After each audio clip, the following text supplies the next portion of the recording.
we get dolls in through the mail all the time. And this doll arrived in what's left of her original box. This is a Madame Alexander from the 1950s. And this is Elise. And if you would run your hand over here, you'd feel her. She's gritty. She's dirty. She doesn't look dirty, but she is. Her hair needs, obviously, to be cleaned and styled. And she was a ballerina.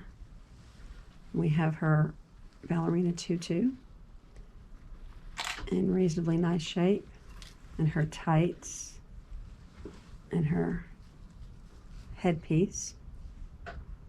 Flowers match.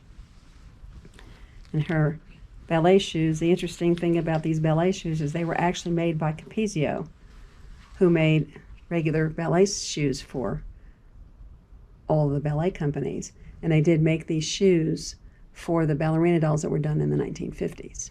Wow. And she still has her original shoes. So she is going to need to be cleaned, and she has rubber bands on the inside here. And she's going to need to have those all changed out. We will do that. We will clean and style her hair and freshen up her costume. And she has some extra clothes in here, which we will also clean and freshen. So she'll have a little wardrobe when she goes home. She'll be nice and fancy. Mm-hmm. She's going to be beautiful.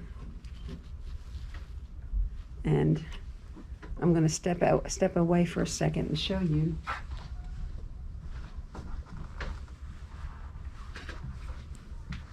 Oh, this is the same doll.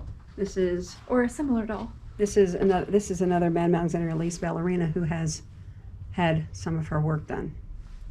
Unfortunately, she didn't have her original slippers, but she is quite lovely, and she's had her hair styled.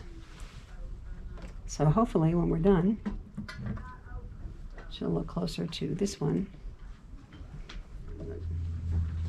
This is a doll of cloth and vinyl, and her cloth body was damaged, so we had to make her a new body. But we have to sew all the limbs back in. I've already sewn this arm back in, and then that piece is going to have to get sewn into the body here. But this is always a little finicky process because you can see that I've bent my needle. Oh yeah, wow. Going through the vinyl and stitching this all back together again. It always takes a bit of a challenge to do that. But anyway, we're going to, that will get all sewn in, and then we will get her